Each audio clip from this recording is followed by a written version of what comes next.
আসসালামু আলাইকুম ওয়া রাহমাতুল্লাহ। সম্মানিত দিনী ভাই ও বোনেরা, আজ হযরত মুসা আলাইহিস সালাম ও হযরত খিজর আলাইহিস সালামের ঘটনার দ্বিতীয় পর্ব। প্রথম পর্বে আমরা জেনেছি হযরত মুসা আলাইহিস সালাম এর কওমের একজন ব্যক্তি যখন হযরত মুসা আলাইহিস সালামকে জিজ্ঞাসা করল যে সবথেকে জ্ঞানী ব্যক্তি কে, তখন মুসা আলাইহিস সালাম বললেন যে আমি সবথেকে জ্ঞানী ব্যক্তি। এই কথার উত্তরে আল্লাহ তাআলা অসন্তুষ্টি প্রকাশ করলেন এবং তাকে অর্থাৎ হযরত মুসা আলাইহিস সালামকে ওহীর মাধ্যমে জানালেন যে জান্নাত থেকেও জ্ঞানী ব্যক্তি দুনিয়াতে আছেন এবং তিনি হলেন খিজর আলাইহিস সালাম।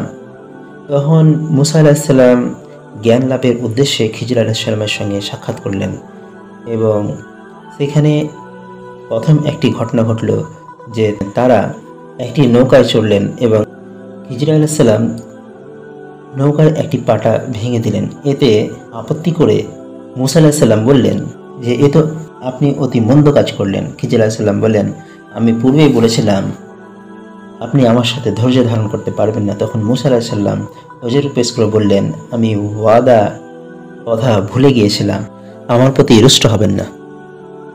রাসূলুল্লাহ সাল্লাল্লাহু আলাইহি ওয়াসাল্লাম এই ঘটনার বর্ণনা করে বললেন, মুসা আলাইহিস সালাম এর আপত্তি প্রথম আপত্তি ভুলক্রমে, দ্বিতীয় আপত্তি শর্ত হিসাবে এবং তৃতীয় আপত্তি ইচ্ছাক্রমে হয়েছিল।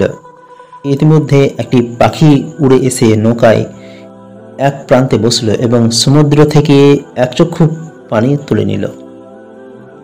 খিজর আলাইহিস সালাম মুসা আলাইহিস সালামকে বললেন, আমার জ্ঞান এবং আপনার জ্ঞান উভয় মিলে আল্লাহ তাআলার জ্ঞানের মোকাবেলায় এমন তুলনাও হয় না যে এই পাখিটির চোখের পানির সাথে রয়েছে সমুদ্রের পানি। অর্থাৎ সমুদ্রে যতটা পানি রয়েছে এবং এই পাখি চোখে যতটা পানি উঠেছে সেই পানির সঙ্গে সমুদ্রের পানির যেমন তুলনা করা হয় না, সেই রকম আল্লাহর জ্ঞানের সঙ্গে মুসা আলাইহিস সালাম এবং খিজর আলাইহিস সালামের জ্ঞানের তুলনা করা হয় না।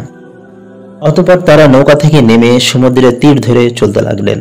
হঠাৎ খিজর আলাইহিস সালাম একটি বালককে অন্য বালকের সাথে খেলা করতে দেখলেন। খিজর আলাইহিস সালাম সহস্তে বালকটি মস্তক তার দেহ থেকে বিচ্ছিন্ন করে দিলেন। বালকটি মারা গেল।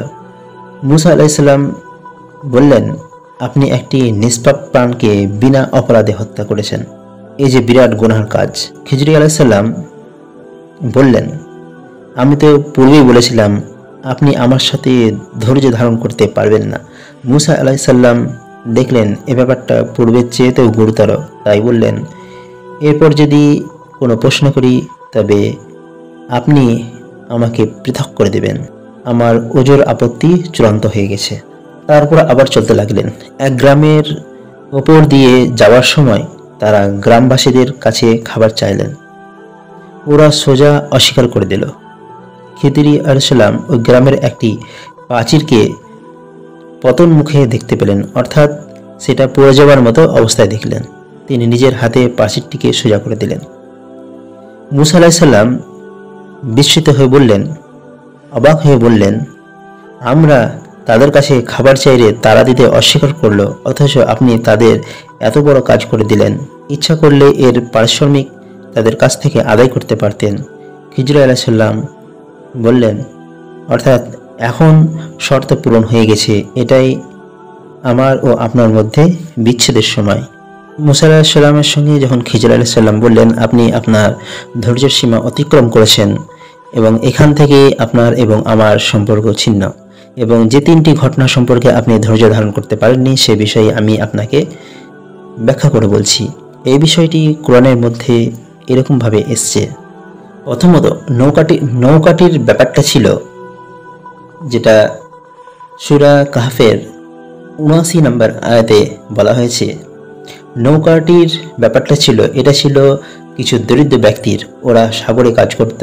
আমি ইচ্ছা করলাম নৌকাটি ত্রুটিযুক্ত করতে, কারণ তাদের সামনে ছিল এক রাজা যে বল প্রয়োগ করে প্রত্যেকটি ভালো নৌকা ছিনিয়ে দিত। ৮০ নম্বর আয়াতে বলা হয়েছে, আর কিশোরটি তার পিতামাতা ছিল মুমিন, অতঃপর আমি আশঙ্কা করলাম যে সে সীমা লঙ্ঘন ও কুফরির দ্বারা তাদেরকে অতিষ্ঠ করে তুলবে। তাই আমি চাইলাম যে তাদের রব যেন তাদেরকে তার পরিবর্তে এক সন্তান দান করবেন, যে হবে পবিত্রতায় উত্তম ও দয়াময়, ঘনিষ্ঠতর। এবং 82 নম্বর আয়াতে বলা হয়েছে যে আর ওই প্রাচীরটি সেটা ছিল নগরবাসীর 2 এতিম কিশোরীর, এবং তার নিচে আছে তাদের গুপ্তধন। আর তার পিতা ছিল সৎকর্মপরায়ণ, কাজেই আমার রব তাদের প্রতি দয়া পরবশত হয়ে ইচ্ছা করলেন যে তারা বয়স্কপ্রাপ্ত হোক এবং তারা তাদের ধনভাণ্ডার উদ্ধার করুক। আর আমি নিজে থেকে কিছুই করিনি, আপনি যে বিষয়ে ধৈর্য ধারণ করতে পারেননি এটা তারই ব্যাখ্যা।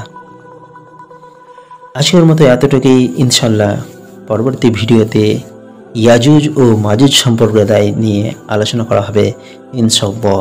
আসসালামু আলাইকুম ওয়া রাহমাতুল্লাহি ওয়া বারাকাতুহু।